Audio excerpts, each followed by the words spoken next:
Hello there everyone, welcome to another exciting video tutorial. I'm Erum Tasneem and today I will share how to use the Stampwheel 2.0 to create a one-layer, two-tone stamped card set.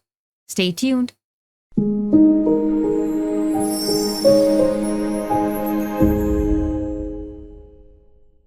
I have taken this full sheet of classic Crest solar white cardstock, 80 pounds, and will use a ruler to draw a guide at 4.25 inches vertically and 5.5 inches horizontally. I want 4 A2 panels.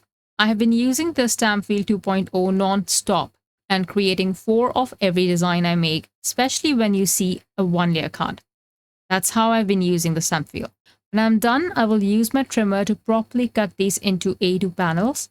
But let's get on to the stamping part, which is so easy and quick too.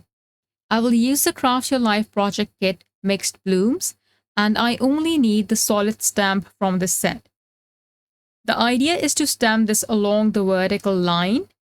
If you want another idea, I shared a previous video featuring a one-layer card stamped in a similar manner, but slightly differently. I'll share the link in the description and at the top right corner of the screen, so you can check it out as well. I'll remove the side frame of the stamp wheel and place the cardstock. I will also face the open side towards myself, so it's easier to move the cardstock. I will use Pink Pearl and Pinkalicious Fresh Dye inks to stamp the image for the first layer of stamping. And you can just stop here. And this depends on your preference, how much or how less of one ink color you want. I try to use colors equally. In the end, it will still look beautiful regardless of how much or how little of one color you have used. For the second layer of stamping, you don't have to do this, but I did it to add more interest and texture to this stamped image. Use Rubellite and Coral Bliss fresh dye inks and apply these to some of the places randomly. I use my finger to diffuse the harsh edges, but you can use a blending tool for this purpose.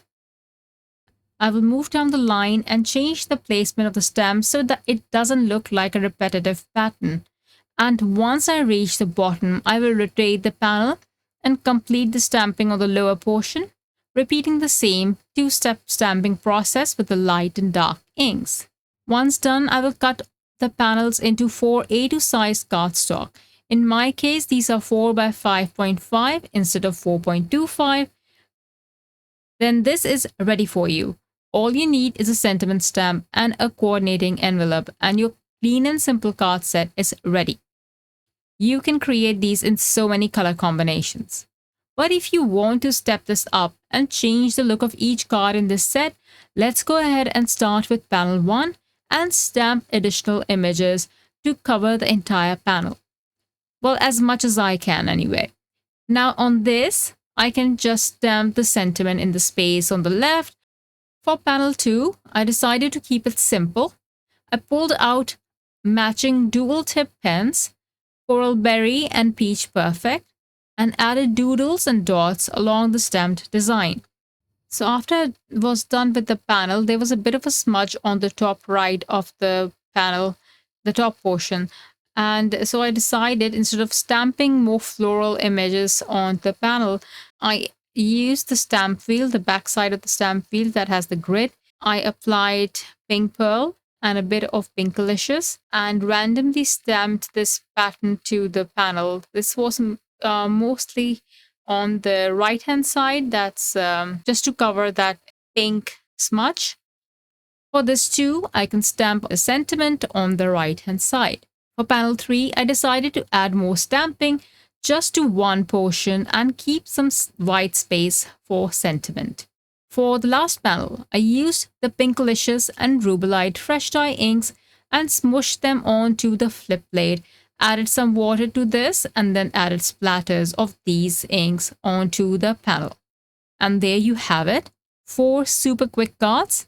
I can even step these up further, but that's for another video. I hope you will give this tutorial a try. If you do, don't forget to share it with us. Thanks so much for watching. Bye. Hello there! Did that video just spark your creativity? And do you want more project ideas and inspiration videos too? Well, if you do, please make sure that you subscribe to the Altenew YouTube channel.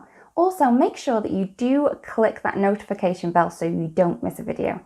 Thanks so much for watching. Bye bye!